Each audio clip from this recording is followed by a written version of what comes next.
ஆச்சி கொழுக்கட்டை மாவு வந்தாச்சு. ஆச்சி கொழுக்கட்டை மாவிற்கு கொழுக்கட்டை அச்சை கேட்டு வாங்குங்கள்.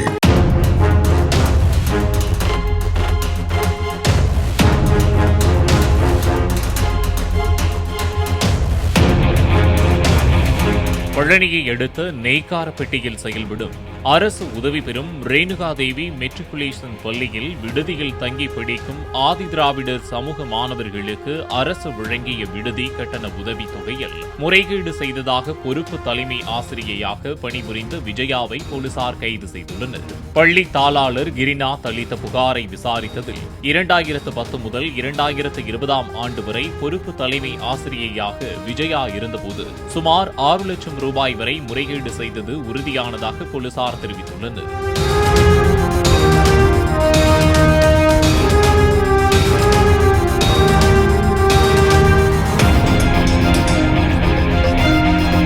ஆச்சி கொழுக்கட்டை மாவு வந்தாச்சு. ஆச்சி கொழுக்கட்டை மாவிற்கு கொழுக்கட்டை அச்சை கேட்டு வாங்குங்கள்.